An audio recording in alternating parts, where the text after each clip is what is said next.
자, 오늘 우리는 사도행전 28장 1절서부터 6절까지 말씀을 본문으로 그 상상대로 믿은 사람들이라는 그 제목을 가지고 함께 말씀을 나누도록 하겠습니다. 자, 우리가 그 지난주에 사도행전 27장 말씀을 이제 모두 마쳤습니다. 그리고 마지막 그 부분의 말씀을 볼 때 그 바울 일행이 끝까지 배를 탈출하는 바로 그 순간까지 계속해서 고생을 한 이야기를 우리가 이제 함께 나눴었는데요. 그 관련된 우리 세 가지 이야기를 지난주에 나눴었거든요. 그 첫 번째로 나눴던 이야기가 무엇이었을까요? 담대하자라고 했습니다. 그러니까 바울은 예루살렘에 들어온 이후로 그동안의 이제 모든 과정을 살펴보니 그 예루살렘에 들어오기 전까지도 그랬었지만 사실은 들어온 이후는 더 그랬죠. 그 매 순간순간이 고난의 시간을 보냈습니다. 그리고 그 배를 탈출하는 바로 그 순간까지 고난을 받았는데 결국은 바울이 그 모든 고생을 했지만 죽지는 않더라는 거예요. 그래서 왜 그렇게 됐느냐? 그것이 하나님께서 주신 말씀, 너는 로마에 가서 복음을 전해야 되기 때문에 살아야 된다. 그래서 살게 되더라는 것이죠. 근데 우리 인생도 마찬가지라고 했습니다. 우리도 삶을 살아가다 보면 고난의 상황에 끊임없이 닥쳐오는 것 같은 그런 어려움을 겪을 때가 있지만 그럼에도 불구하고 우리가 죽지 않을 이유는 우리에게 맡기신 일이 있기 때문인 거죠. 또 우리에게 주신 말씀, 마태복음 28장 19절 20절 말씀이 우리에게 주신 말씀이기 때문에 우리는 이 상태에서 결코 죽지 않습니다. 그래서 우리가 요셉의 경우를 기억하시면서 담대하자라는 얘기를 첫 번째로 나눴습니다. 자, 그런가 하면 두 번째로 나눈 이야기가 무엇이었을까요?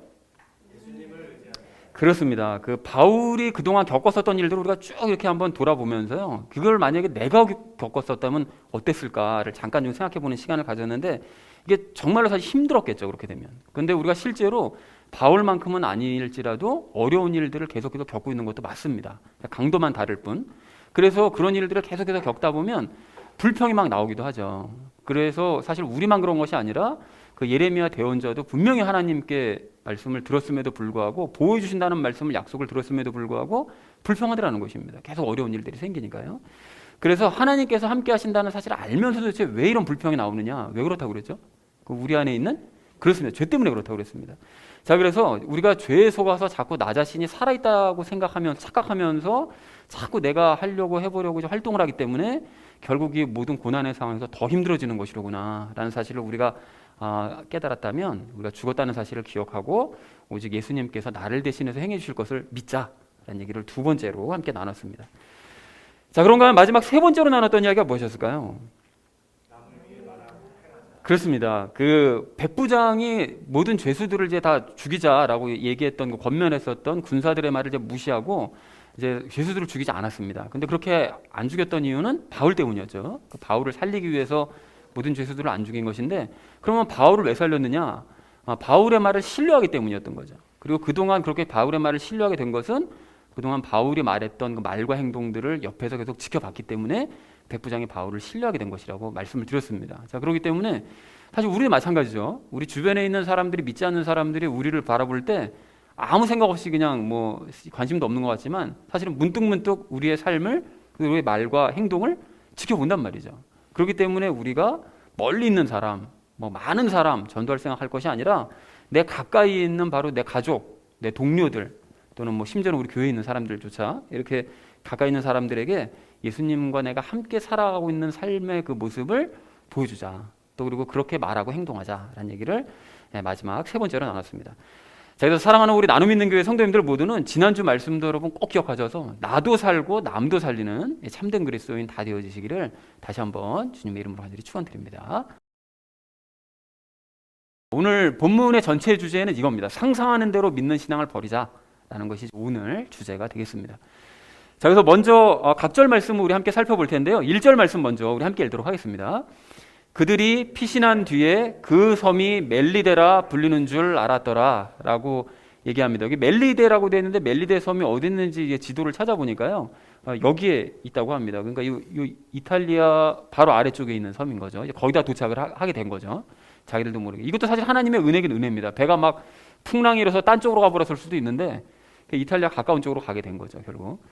그리고 저쪽 우리 예전에 봤던 것처럼 아름다운 항구에서 베니스로 가려고 했던 것이 그 몇십 킬로 안 되는 곳으로 가려고 했던 것이 풍랑을 만나서 그 글라우다라는 섬 밑으로 돌아가지고 이렇게 막 15일 이상을 막 헤매다가 멜리데 섬으로 이제 도착을 하게 된 거죠. 드디어 이탈리아로 갈 때가 이제 멀지 않았습니다.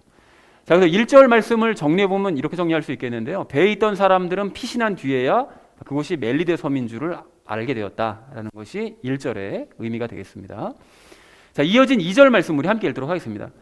그 당시 비가 오고 날씨가 추우므로 미개한 백성이 불을 피우고 우리를 다 받아들이며 우리에게 적지 않은 친절을 베풀더라 라고 되어 있습니다. 여러분, 여기 미개하다고 되어져 있는데요. 이게 미개하다 그러니까 왠지 느낌이 좀 이렇게 막 교양 없고 막 이렇게 전혀 이렇게 막 무식하고 막 이런 느낌이 좀 이렇게 다가오는데, 사실은 이 미개함이라고 번역된 이 단어의 그 원어는 야만스럽거나 뭐 교양이 없다는 그런 의미가 아니라 그냥 타민족을 의미하는 그런 단어입니다. 그래서 왜 로마서 우리 1장 14절에서도 바울이 나는 모든 사람에게 빚진 자다. 그래서 그리스 사람이나 바바리인에게라고 얘기하잖아요. 근데 그 바바리인이라는 바로 그것이 뭐 미개한이라는 뜻도 한편으로 있지만 그 전에 원래 가지고 있었던 의미는 그 타민족, 그 이방인들을 뜻하는 단어였다라는 사실을 좀 확인하시면 좋을 것 같습니다.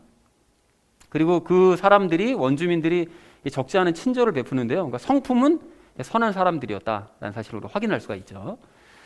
자, 그래서 2절 말씀 전체 의미를 이렇게 정리할 수 있겠습니다. 비가 오고 날씨가 추워지자 원주민들은 불을 피우며 모두를 받아들였고 많은 친절을 베풀어 주었다라는 것이 이제 2절의 의미가 되겠습니다.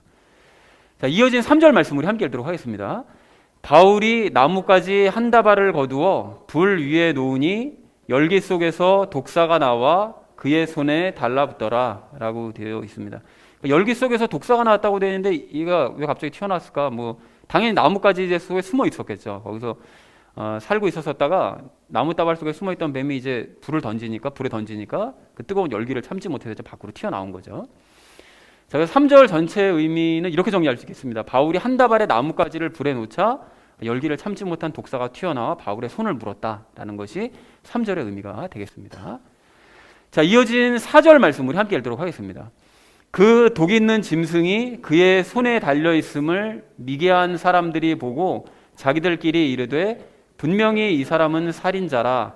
그가 바다는 피하였을지라도 보복이 그를 살지 못하게 하는도다 하더라 라고 얘기합니다. 근데 여기 분명히 이 사람은 살인자다. 그가 바다는 피하였는데 보복이 그를 살지 못하게 한다. 그러니까 누군가를 아마 이게 추측을 하는 거죠. 그러니까 바울이라는 이 사람이 아마 누군가를 죽여서 그래서 이런 아마 보복을 당하는가 보다라고 이제 자기들 멋대로 이제 상상하라는 것입니다. 그러니까 원주민들은 자기들 소견에 옳은 대로 추측하면서 하늘에서 바울에게 이제 벌을 내렸다라고 상상을 한 거죠. 그래서 바다는 그 풍랑 가운데 어떻게 살아왔는지 모르겠지만 바울을 원래 죽이려고 풍랑이 일어났는데 근데 그렇지 못하고 이제 결국 이제 독사로 인해 죽는구나라고 상상을 한 거죠.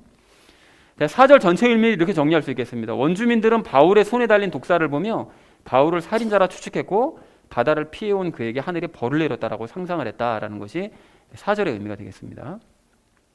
자, 이어진 5절 말씀 우리 함께 읽도록 하겠습니다.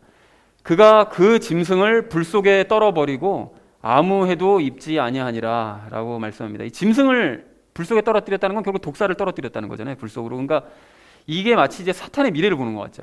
사탄이 결국은 마지막 그 불호수로 그 구덩이로 이제 던져버리시는, 하나님께서 던져버리시는 그 모습을 미리 예표해서 보여주시는 것 같은 그런 느낌이 듭니다. 자, 그래서 실제로 이제 바울과 그리스도인들을 괴롭히는 사탄과 그의 하수인들, 그러니까 우리도 역시 괴롭히는 그런 이 사탄과 그의 하수인들은 사람을 통해서 괴롭히는 거죠. 약간의 그 아픔만 사실 우리에게 안길 수는 있는데 그렇지만 결국 아무런 해도 입히지 못하고 비참한 최후를 맞게 될 것이다. 그 요한 1서에서도 말씀하셨잖아요. 건드리지도 못한다고. 그러니까 우리 약간의 우리가 사람들로 인해서 뭐 약간의 아픔은 뭐 있을 수 있을지 몰랐지만 우리는 결국 해를 입지 않을 것이고 그들은 비참한 최후를 이제 맞게 될 것입니다. 자, 그래서 5절 전체 의미를 이렇게 정리할 수 있겠는데요. 바울은 독사를 불 속에 떨어뜨렸고 아무런 해도 입지 않았다라는 것이 이제 5절의 의미가 되겠습니다. 자, 마지막 6절 말씀 우리 함께 읽도록 하겠습니다. 그러나 그들은 그가 붙거나 혹은 갑자기 쓰러져 죽을 때를 기다렸는데 한참을 보아도 아무 해가 그에게 임하지 않음을 보고는 생각을 바꾸어 그는 신이라고 말하더라. 자, 그래서 여기 이 하반절 말씀을 이렇게 보시면 그 원주민들은 바울이 하늘에서 이제 벌을 받았다라고 아까 전에 추측을 했었잖아요. 살인자이기 때문에 이렇게 벌을 받는구나라고 추측을 했다가 뭐 바울이 아무런 일이 일어나질 않는 거예요. 죽지도 않고 뭐 어디 붙지도 않고 아무 해가 없으니까 도리어 바울을 하늘에서 내려온 신인가 보다라고 이렇게 상상하는 이런 생각을 했습니다. 황당한데 여러분 이것이 이제 믿음 없는 사람들의 대표적인 특징입니다. 이런 것들이. 그러니까 자신들이 추측한 대로 일이 되어지지 않으면 생각이 극에서 극으로 바뀌어요. 저건 나쁜 놈이다라고 생각했다가 갑자기 와, 저 사람은 대단한 사람이야 이렇게 막 생각이 기준이 없이 그냥 왔다 갔다 하는 이유는 그들이 믿음이 없는 사람, 기준이 없는 사람들이기 때문에 이런 모습을 보일 수밖에 없다라는 사실을 확인할 수가 있습니다. 자, 그래서 6절 전체 의미를 이렇게 정리할 수 있겠는데요. 그 원주민들은 바울이 붙거나 죽지 않자 생각을 바꾸어 바울을 신이라고 여겼다라는 것이 6절의 의미가 되겠습니다. 자, 그래서 오늘 본문 말씀을 이제 이렇게 총 정리를 할 수 있겠는데요. 바울 일행은 멜리데라는 섬에 도착했는데 그곳의 원주민들은 모두에게 친절을 베풀었다. 근데 바울이 나뭇가지를 놓을 때 독사에게 물리자 원주민들은 바울을 이제 살인자로 이제 추측을 했는데요. 그것이 4절까지 내용인데, 그러나 바울이 독사를 부리에 떨어뜨리고 아무런 해도 입지 않으니까 원주민들은 생각을 바꾸어서 바울을 이제 신이라고 여겼다라는 것이 6절까지의 내용이 되겠습니다. 자, 그래서 오늘 본문 말씀을 여러분 이렇게 보시면 그 오늘 본문의 그 원주민들이요, 그 원주민들에게 좀 주목하실 필요가 있는데, 그 자신들의 그 무속 신앙에 따라서 그 바울을 이제 판단을 한 거죠. 이 사람은 틀림없이 이제 살인자다라고 이제 판단을 했다가 결국은 바울을 또 신이라고 갑자기 이제 생각을 바꿔버리는, 그렇게 상상하는 이런 모습을 보입니다. 그래서 이렇게 자기 소견에 옳은 대로 상상하는 불신자들의 이런 신앙을 보면서 우리가 이 시대를 이 불신자들만 이러는 것이냐? 절대 아니다라는 사실을 우리가 이 시대를 좀 돌아보는 시간을 좀 가졌으면 좋겠는데요. 그래서 오늘 아까 전에 말씀드렸던 것처럼 상상하는 대로 믿는 우리가 신앙을 버리자라는 이제 주제를 가지고 이 뒷부분을 이제 삶에 적용하면서 이야기를 나누도록 하겠습니다. 상상하는 대로 믿는 신앙을 버려야 될 우리가 오늘 이제 첫 번째로 함께 나눌 이야기는 상상하는 대로 믿지 말자는 것입니다. 여러분, 오늘 4절서부터 6절까지 말씀을 이렇게 쭉 보시면 그 원주민들은 바울이 독사에 물리는 그 모습을 보면서 처음에는 살인자라고 이제 추측을 했다가 바울의 손이 막 붓거나 뭐 죽거나 이러지 않으니까 생각을 완전히 바꿔가지고 바울이 신이구나라고 이제 상상을 합니다. 근데 조금 전에도 말씀드렸던 것처럼 이제 불신자들은 이렇게 이제 자기들 눈에 보이는 대로 그냥 자기들 상상에 따라 그냥 믿으려고 하기 때문에 생각이 그냥 이랬다 저랬다 그냥 극과 극을 오가면서 그냥 자기들이 믿고 싶은 대로 믿는 그냥 이런 특징을 가지고 있습니다. 그게 중요한 것도 아니에요. 그들에게 그냥 의미가 그냥 이렇게 믿었다 저렇게 믿었다 그냥 자기 멋대로 하는 거죠.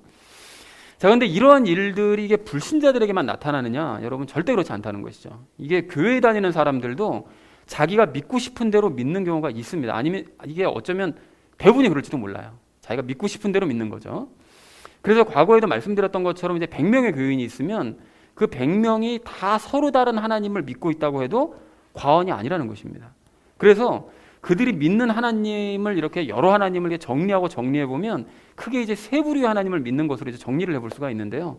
그 첫 번째는 율법적인 하나님, 그 두 번째는 신비한 기적을 일으키는 하나님, 세 번째는 재물과 권력의 복을 주는 하나님. 이 세 가지로 정리를 해볼 수가 있습니다. 이 믿음이 이제 세 가지 믿음이라는 거죠. 그래서 그 중에서 이제 율법적인 하나님을 믿는 그 믿음은 말씀을 율법적으로 열심히 노력해서 지켜 행하면 구원 주시는 하나님. 행위 구원인 거죠. 열심히 노력하면 하나님께서 구원해 주신다. 이걸 믿는 사람들인 것이고요. 그리고 신비한 기적을 일으키시는 그 하나님을 믿는 믿음은 뭐 병도 낫게 해주시고 귀신도 쫓아내 주시고 문제도 해결해 주시는 하나님을 믿는 믿음이에요. 자, 그런데 조심할 것은 하나님께서는 지금도 우리의 병 고쳐주시고 뭐 귀신도 특정한 지역에서 귀신도 뭐 악한 세력들도 쫓아내 주시고 막 문제도 해결해 주시고 하시는 것이 맞지만, 여기서 제가 이제 말씀드리는 그 신비주의적인 그런 믿음은 그냥 기적만 추구하는 사람들이잖아요. 그 예전에 그 기적 보기 위해서 예수님만 열심히 쫓아다녔던 바로 그 사람, 그 유대인들 같은 믿음, 그 믿음을 가진 사람들을 이야기하는 것입니다. 또한 재물과 권력의 복을 주시는 하나님을 믿는 그 믿음은 말 그대로 이제 나를 큰 부자로 만들어 주시고 세상 권력을 손에 쥐게 해주시는 그 하나님을 믿는 믿음, 이제 그것이 그 권력과 복을 재물복을 주시는 하나님이라는 거죠. 그래서 이미 눈치채셨겠지만 이런 하나님은 사실은 구약 시대에 하나님께서 그 일부 보이셨던 모습이긴 합니다. 이런 모습들을 보이셨었잖아요, 구약 시대 때. 근데 그때는 이제 죄 문제가 해결되지 않은 상태였었기 때문에 어쩔 수 없이 하나님께서 그런 모습들을 이제 조금씩 보여주실 수밖에 없었던 것이었는데, 그 잘못된 믿음을 가진 사람들은 그러한 하나님의 모습들 중에 자기 마음에 드는 하나님을 고르고 그걸 이제 생각을 이렇게 부풀리는 거죠. 그 모습을 부풀려가지고 그 모습으로만 역사해 주실 하나님을 기대하면서 믿는다는 것입니다. 그러니까 사실 그들이 믿고 따르는 하나님은 성경 말씀에 없는 하나님인 거예요. 성경 말씀이 없고 그냥 자기들이 원해서 만들어낸 우상 하나님이라는 것입니다. 자, 그렇다면 그 사람들이 이렇게 하나님을 잘못 알고 잘못 믿고 있는 이유가 뭐냐? 왜 그럴까요? 왜 그러냐면 당연히 말씀이 없기 때문에 그렇습니다. 그 사람들에게 말씀을 안 보기 때문에 그러는 거예요. 모르니까 그러는 거예요.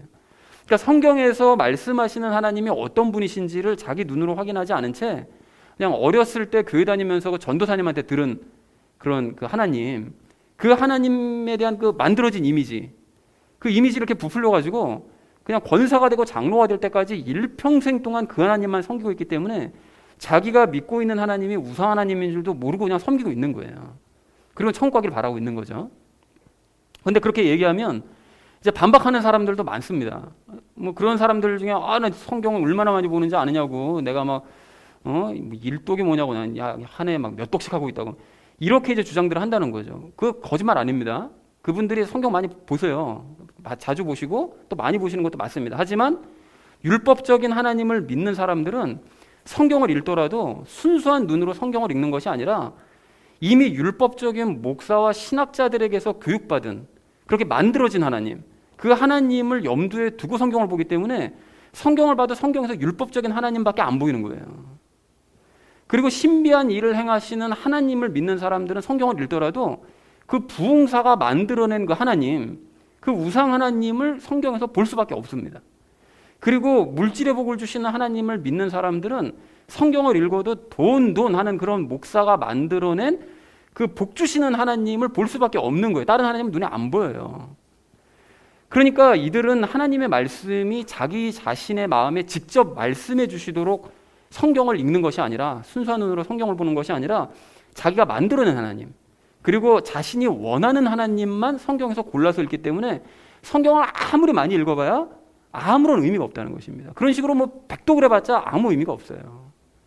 그래서 이런 사람들 중에 그 신비한 기적을 일으키는 하나님만 믿는 사람의 그 예를 좀 들어보면요, 여러분 오늘 바울이 그 독사에게 물렸는데도 안 죽었잖아요. 그러니까 안 죽은 이유는 그 말씀이 그대로 성취된 거거든요. 그 마가복음 16장 17절 18절 말씀 보면 그 말씀이 그대로 있습니다. 그래서 여러분 제가 읽어드릴 테니까 한번 들어보십시오. 믿는 자들에게는 이런 표적들이 따르리니 곧 내 이름으로 그들이 마귀들을 내쫓으며 새 언어들로 말하며 뱀들을 집어올리며 어떤 치명적인 것을 마실지라도 해를 받지 아니하며 병든 사람들에게 안수하면 그들이 나으리라 하시더라. 이렇게 말씀하십니다. 그러니까 특별히 여기 18절이요. 그러니까 뱀들을 들어올리며 치명적인 것을 마셔도 해를 입지 않을 것이다. 이 말씀이 오늘 바울에게 그대로 이루어진 거예요. 그리고 안수하면 병이 나을 거라는 이것도 이제 멜리데 사람들에게 안수해서 병을 낫게 합니다. 이제. 자, 그런데 미국의 어떤 한 그 목사가 바울에게 이루어진 이 말씀을 이게 믿어야 된다면서 날마다 시범을 보였다고 해요. 이게 몇 년 된 일이긴 한데, 뱀들을 집어올려도 해를 받지 않는다라고 분명히 말씀하셨으니까, 성경 말씀에 있으니까 성령님 세례를 받은 사람은 바울처럼 믿음만 가지면 안 죽는다. 이거를 이제 늘 입버릇처럼 말을 하면서 예배 시간마다 이제 뱀을 풀어놓고 좌판에다가 뱀 풀어놓고 그 독사를 들어올리고 이제 뱀 다루는 시범을 보였다고 하는 거예요. 근데 이제 자기는 또 뱀이 좀 사탄을 또 상징하고 이러니까 자기가 사탄을 마음대로 이제 주무른다라는 걸 또 이제 더 이제 보여주기 위해서 그렇게 했겠죠. 그래서 이 사람이 이제 방송에도 심지어 이제 출연을 했었다고 합니다. 근데 그러다가 이 목사가 어느 날 저녁 예배를 드릴 때 이제 똑같이 다닐 때와 같이 시범을 보이다가 뱀한테 물린 거예요. 이제 물렸는데 이제 집으로 귀가를 한 거죠. 근데 그 신고를 받고 이제 출동한 구급대원들이 이제 설득을 한 거죠. 이제 가서 병원 가서 치료받으셔야 된다고. 그런데 결국은 거부했다가 두 시간 만에 죽어버렸습니다. 자, 그러면 질문이 생기잖아요. 이게 이상하잖아요. 분명히 성경 말씀에 기록되어 있잖아요. 안 죽는다고. 그리고 바울도 그 말씀을 체험했잖아요. 그리고 바울이 그랬으니까 나도 그래야 되는 게 맞다 라고 해서 했는데 믿음을 가지고 그 사람도 했을 거 아니겠어요? 근데 그렇게 했는데 왜 죽습니까? 이게 왜 죽은 거죠? 바울은 되는데 왜 그 목사는 안 됩니까? 여러분, 그래서 이 사람이 성령님 세례를 받지 않은 사람이겠지. 뭐 물론 그럴 수도 있습니다. 그럴 수도 있는데 그 맞을지도 몰라요. 그런데 좀 전에 제가 말씀드렸던 것처럼 그 사람은 말씀을 보되 자기가 원하는 부분만 봤기 때문에, 즉 기적 보기만을 바랬기 때문에 죽었던 것입니다. 여러분, 항상 말씀드리지만 말씀은 한 절만 보고 적용하면 절대로 안 된다고 그랬죠. 항상 말씀은 전체적으로 읽고 거기서 지금 말씀하고자 하시는 그 말씀의 의미가 무엇인지 이걸 깨달아야 된다고 그랬습니다. 여러분, 그런 의미에서 마가복음 아까 전에 인용해드렸던 그 16장 말씀을 17, 18절 말씀만 볼 것이 아니라 그 위에까지 올라가서 15절 말씀서부터 읽어드리면 이렇습니다. 여러분 한번 들어보십시오. 그분께서 그들에게 이르시되, 여기서부터가 시작인 거예요. 이르시되 너희는 온 세상에 가서 모든 창조물에게 복음을 선포하라. 믿고 침례를 받는 자는 구원을 받으려니와 믿지 아니하는 자는 정죄를 받으리라. 그리고 난 다음에 그 다음 아까 17절 18절에 이어지는 거예요. 믿는 사람들에게는 이런 기적이 나타나리니 이렇게 이제 이어지는 것입니다. 그러니까 뭘 할 수 있는가 하면 17절 18절과 같은 기적들이 나타나려면 그 앞서 조건이 필요한데 그게 뭐라고요? 사람들에게 복음을 선포하라는 거예요. 그러니까 특히 예수님을 모르는 사람들, 그런 사람들에게 가서 복음을 선포함으로써 그들이 예수님 믿고 성령님 세례를 받아서 구원을 받으면 바로 그런 자리에서 마귀들을 내쫓고 방언 말하고 뱀들을 집어 올리고 치명적인 것을 마셔도 해를 입지 않고 또 병든 자에게 손을 얹으며 병이 낫게 되는 그런 역사가 일어난다는 것입니다. 그러니까 다시 말씀드려서 그런 기적들이 나타나는 현장은 뭐 예수님 다 잘 알고 뭐 예수님 뭐 다 잘 믿고 하는 그런 교회 같은 데서 그런 일들이 일어나는 것이 아니라 예수님에 대해서 전혀 들어보지 못한 사람들, 복음이 전해지지 않은 곳, 그러니까 오늘 멜리드섬 같은 바로 그런 곳인 거죠. 그러니까 그런 곳에서 복음을 선포해서 그 사람들이 믿고 성령님 세례를 받아가지고 예수님을 믿게 되는 바로 그런 현장, 바로 그런 현장에서 그런 역사가 일어나는 것이다라고 말씀을 해주시더라는 거예요. 그러니까 이렇게 말씀을 전체적으로 읽고 바르게 이해한 후에 이제 적용을 했었어야 되는 건데 그 목사는 그냥 자기가 원하는 구절이에요.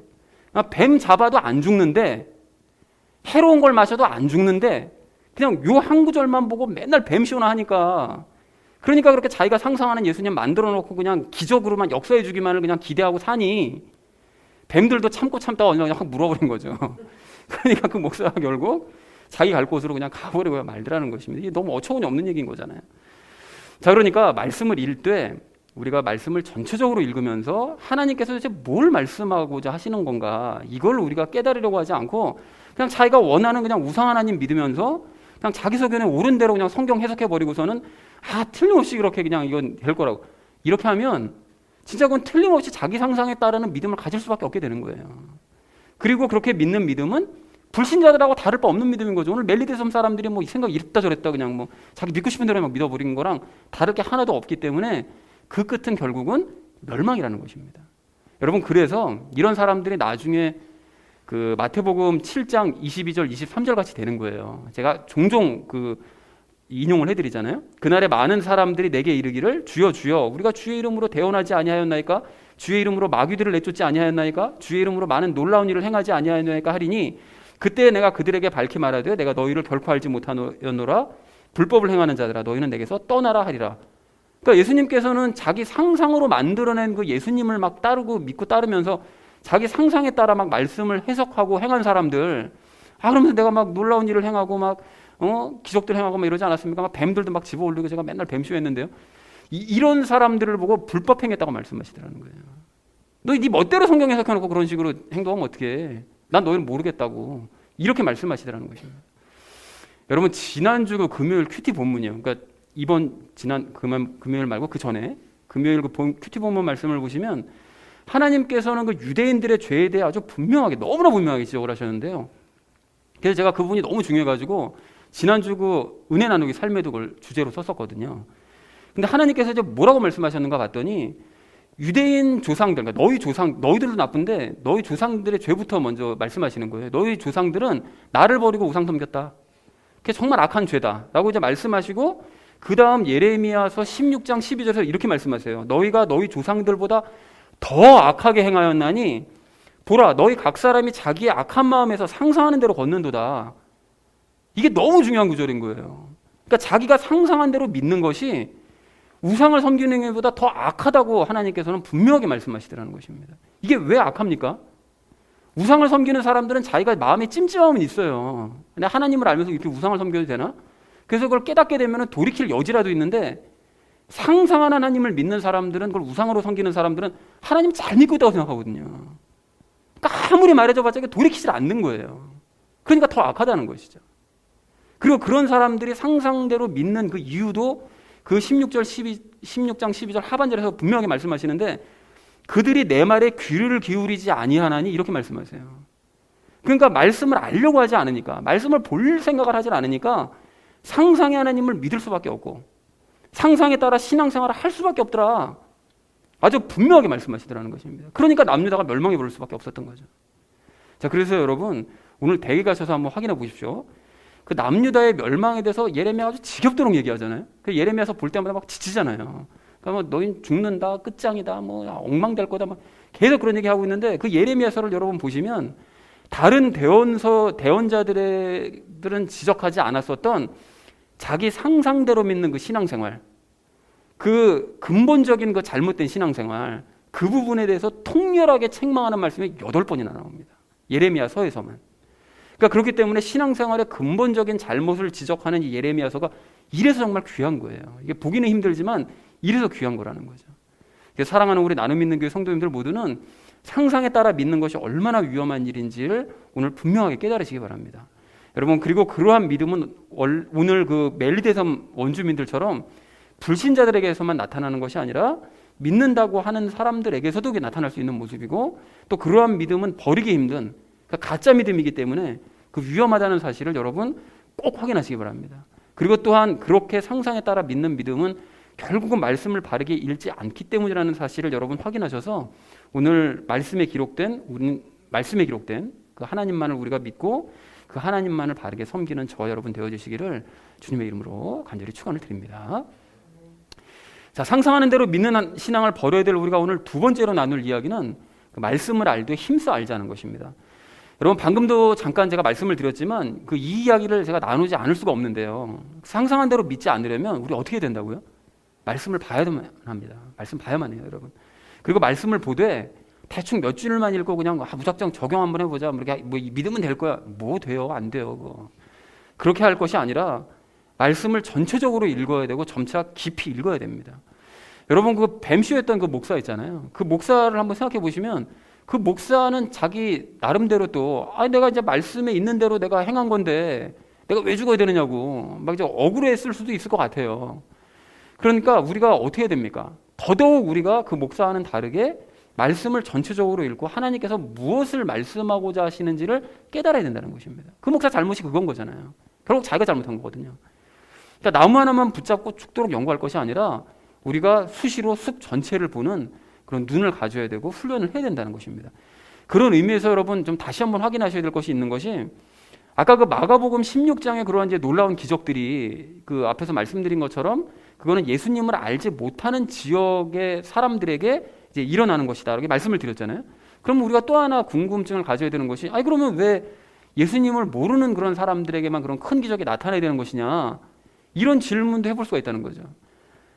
근데 왜 그렇게 우리가 그런 하나님을 모르는 사람들에게만 그런 큰 기적이 나타나는 것인 건가 하면, 하나님을 알지 못하고 예수님을 알지 못하는 사람들은 그 말씀을 전해봐야 그 말씀을 들을 생각을 하지 않습니다. 중요한 건 결국 말씀이잖아요. 근데 그걸 전해서 그걸 듣고 믿어야 되는 건데 그걸 받아들일 생각을 하지 않아요.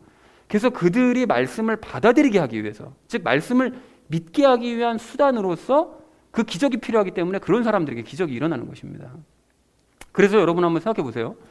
그 예수님께서 처음 그 사람들에게 그 당신의 모습을 드러내셨을 때 유대인들이 예수님을 하나님의 아들로 믿었느냐? 안 믿었잖아요. 심지어는 제자들도 예수님을 하나님의 아들로 안 믿었었어요. 그래서 예수님께서 어떻게 하시죠? 수없이 많은 놀라운 기적들을 일으키시죠.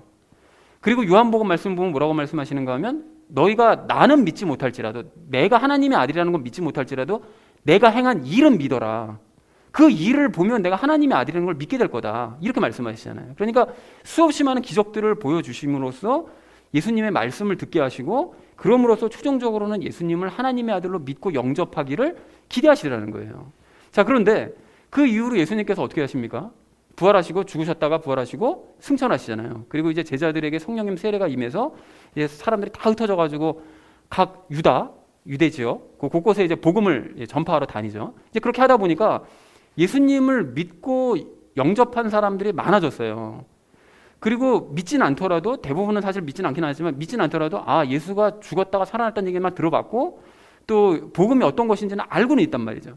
이제 그렇게 되고 나니까 예루살렘에서 더 이상 그런 놀라운 기적들이 일어나지를 않더라는 것입니다. 심지어는 나중에 기적이 사라져요. 예루살렘 내에서, 유다 내에서. 그래서 여러분 기억하시잖아요. 그 예루살렘에 큰 흉년이 들어가지고 모든 사람들이 기근 때문에 막 힘들고 어려워한다는 얘기가 이제 전해지니까 그 바울이 복음을 전하고 있을 때 그 얘기를 듣고 유럽에 있는 교회들에게 어떻게 합니까? 그 얘기를 다 전파해가지고 성금 걷잖아요. 성금 걷어가지고 그걸 또 들고 예루살렘까지 전달하러 이제 가는 그런 일들을 우리가 고린도서를 통해서 이제 봤단 말이죠. 자, 봤는데 여러분 여기서 한번 생각해 보세요. 만약에 기적이라는 것이 계속해서 일어나는 것이 맞다면, 놀랍고 큰 기적이 계속해서 일어나는 것이 맞다면, 바울이 뭐하러 귀찮게 헌금 거들어 다니고 그걸 막 목숨의 그 위협을 감수하면서까지 성금을 전달하러 갑니까? 간단하게 그냥 그 자리에 앉아가지고 기도하면 되잖아요. 그 남유다 거기서 오병이어의 기적 매일 좀 일어나게 해달라고 기도하면 간단하게 해결될 문제인데 왜 그렇게 기도하지 않고 굳이 성금을 걷어가지고 전하러 가느냐고요. 그게 왜 그런 거죠? 하나님께서 기적을 일으키지 않으시니까 그런 거예요. 왜 기적을 일으키지 않으신다고요? 이제 모든 사람들이, 많은 사람들이 예수님을 믿게 되었고 또 적어도 믿진 않더라도 예수님을 많이 알게 되었기 때문에 그런 지역에는 더 이상 기적이 필요 없기 때문에 말씀으로 성장해 가야 되기 때문에 하나님께서 기적을 일으키지 아니하시고 헌금을 사용하셔서 서로의 사랑과 믿음을 확인시켜 주시는 그 일만 허락하시더라는 것입니다. 여러분, 이게 정상적인 과정인 거예요. 그래서 계속해서 기적이 일어나지 않는다라는 것이죠. 그런 의미에서 여러분, 바울이 복음을 전했던 그 지역들도 생각해 보시면 처음 바울이 복음을 전하였었을 때는 막 지체장애인이 일어나기도 합니다. 그리고 또 바울도 막 자기 자신이 죽었다가 살아나기도 하고요. 그리고 거짓 대언자들의 눈이 멀기도 하고요. 또 귀신이 쫓겨나가기도 하고 바울의 옷이나 손수건을 덮어놓기만 해도 사람들이 막 병이 낫는 이런 놀라운 역사가 막 일어나요. 그런데 그러한 지역들에 이제 복음이 널리 전파가 되고 그래서 많은 사람들이 예수님을 믿거나 알게 되면 그러한 지역에는 이후로 이제 말씀이 선포되는 거죠. 그리고 바울이 막 몇 년 동안 열심히 이제 말씀을 가르치는 그 과정으로 이제 넘어가지 계속해서 기적이 일어나거나 그러지 않더라는 것입니다. 여러분, 성경을 낱낱이 한번 확인해 보세요. 제 말이 사실인지 아닌지 한번 확인해 보세요. 이건 거의 공식처럼 반복되는 과정입니다. 그러니까 초대교회부터 지금까지 신약시대의 모든 교회들은 항상 이런 과정을 거쳐 왔었고 기적은 말씀의 전파를 위해 도구로 필요했던 것이었던 거지 그거 자체가 중요해가지고 항상 일어나는 것이 아니라는 것입니다. 그런데도 지금 많은 교회들이 어떻게 하고 있죠? 초대교회에서 일어났었던 그런 기적의 역사가 지금도 일어나야 된다. 그리고 예수님께서 일으키셨던 놀라운 기적들이 지금 이 시대에도 일어나야 된다. 왜 이 시대는 일어나지 않냐? 이게 다 믿음이 없기 때문에 그런 거다. 이런 주장들을 한다는 거예요. 그러니까 그런 사람들은 성경을 어떻게 하는 거죠? 전체적으로 읽지 않아서 하나님의 뜻을 제대로 깨닫지 못한 사람들인 거죠. 그 원리가 어떻게 돌아가는지를 지금 모르고 있는 거예요. 그러니까 성경의 원리와 공식을 거스르면서까지 내 상상에 따라서 기적이 일어나야만 한다라고 막 주장을 하는 아주 굉장히 위험한 사람들이라는 것입니다. 그러니까 그 사람들이 다 상상대로 믿는 사람들인 거예요. 그 아무리 해봐요, 그 기적이 일어나나. 그리고 결정적인 순간에 가면 죽은 사람 위해서 막 기도했는데 안 살아나면 이 너희들이 안 믿어서 그런 쓸데없는 소리 나고 이렇게 된다는 것입니다. 이런 신비주의자들 뿐만이 아닙니다. 이게 성경의 몇몇 구절들만 가지고 구원을 예정해 두신 우상 하나님 믿는 사람들도 많고요. 그리고 구약 성경만 열심히 읽고서는 그 노력을 기뻐하시는 우상 하나님을 만들어낸 그 하나님을 섬기는 사람들도 이게 많고요. 더 열심히 노력하지 않으면 전쟁을 일으켜서 나라를 망하게 만들어 버리실 것이라는 전쟁의 하나님을 믿는 사람들도 아주 많고요. 또 구약 시대의 그 재물과 권력을 누렸었던 아브라함, 이삭, 야곱, 보아스, 다윗 이런 사람들만 골라 읽으면서 그 돈복 내려주시고 권력의 복 내려주실 그 우상 하나님을 섬기는 사람들은 뭐 셀 수 없습니다. 부지기수예요. 대부분이 다 그걸 믿고 있는 거죠. 그렇게 많은 사람들이 성경에서 자기가 원하는 부분만 읽고서는 그렇게 자기가 원하는 대로 역사해 주실 상상의 하나님을 만들어서 믿고 있다는 것입니다. 그리고 그렇기 때문에 예수님께서는 마지막 날 그런 사람들 난 모르겠다.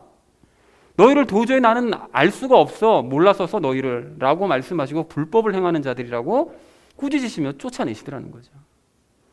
하지만 여러분, 우리는 성경에서 말씀하시는 하나님이요.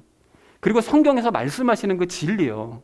또 성경에서 말씀하시는 그 믿음을 발견한 줄로 믿습니다, 여러분. 그게 뭡니까?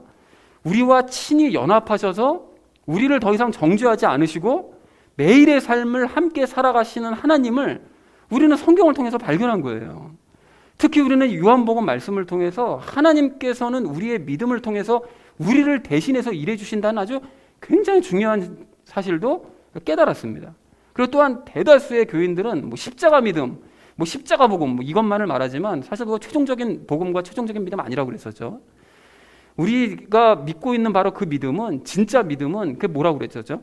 영과 혼과 육신의 구원을 믿는 것인데 예수님의 그 과거 십자가 사건을 믿으면 우리의 영의 죄와 분리가 되는 거죠. 그리고 예수님과 연합해서 우리는 영의 구원을 받습니다.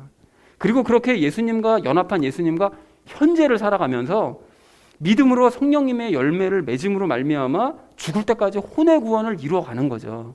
그렇게 영과 혼의 구원을 이루는 거예요.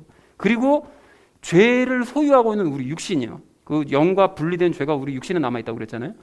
그 죄를 소유하고 있는 그 육신, 우리를 괴롭히고 있는 바로 이 육신을 버리고 그 미래에, 그 장래에 예수님께서 재림하실 때 주실 그 죄 없는 육신, 그 거룩한 육신, 그것을 입음으로써 영과 혼의 구원을 이룬 우리가 육신의 구원까지 얻게 되어서 완벽한 인간이 될 것을 이게 믿는 것, 이것이 육신의 구원이자 모든 것을 합쳐서 영과 혼과 육의 구원을 이룰 것을 믿는 믿음이라는 것입니다. 이 모든 것이 그냥 뭐 허황되게 그냥 어떤 주장을 우리가 받아들인 것이 아니라 성경을 전체적으로 읽고 발견해낸 이게 진짜 하나님이자 성경에서 말씀하시는 진리이고 이것이 진짜 믿음이라는 것입니다. 그리고 이러한 하나님을 믿는 우리는 우상 하나님을 만들어낼 수가 없어요. 만들어낼 필요도 없고 이유도 없습니다. 그래서 건강한 믿음을 가지고서 기쁨 가운데 살고 있다는 것이죠. 사랑하는 우리 나눔 있는 교회 성도님들 모두는 호세아서 6장 3절 말씀을 여러분 꼭 기억하시기 바랍니다. 그러므로 우리가 여호와를 알자. 힘써 여호와를 알자. 개역 한글 성경이 좀 인상적이라서 제가 개역 한글 성경을 인용을 했는데요. 우리는 하나님을 알되 힘써서 알아야 됩니다. 어떻게 하면 알 수 있다고요? 우리가 성경 말씀을 읽되 성령님을 구하면서 힘써 읽으면 성경에서 말씀하시는 진짜 하나님을 우리가 알아낼 수 있다는 것이죠. 자, 그래서 그래야만 우리가 상상하는 대로 믿는 그 악을 버리고 성경에서 말씀하시는 바른 믿음을 가지게 될 줄로 믿습니다. 그래서 우리 모두가 말씀이신 예수님과 연합하고 또 예수님과 동행하면서 열매를 맺고 또 죄로부터 완벽하게 벗어날 그 예수님의 그 재림의 날을 손꼽아 기다리는, 그래서 하나님께서 기뻐하시는 그런 참된 그리스도인 다 되어주시기를 주님의 이름으로 간절히 축원을 드립니다. 자, 이제 말씀을 정리합니다. 오늘 우리는 이 상상에 따라서 자기들 멋대로 믿은 그 멜리데섬 그 원주민들을 통해서 이 시대를 돌아보는 시간을 가졌습니다. 그래서 두 가지 이야기 나눴는데요.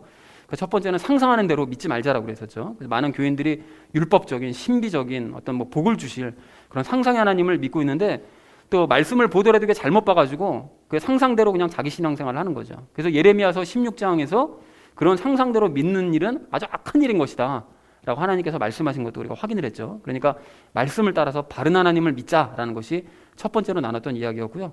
그 두 번째는 말씀을 알 때 힘써 알자고 했죠. 그러니까 자기 상상대로 그 신비주의 하나님, 뭐 율법적인 하나님, 뭐 복 주신 하나님을 믿는 이유는 결국은 이게 말씀을 바르게 읽지 않고 바르게 깨닫지 못했기 때문에 그러는 거예요. 결국은.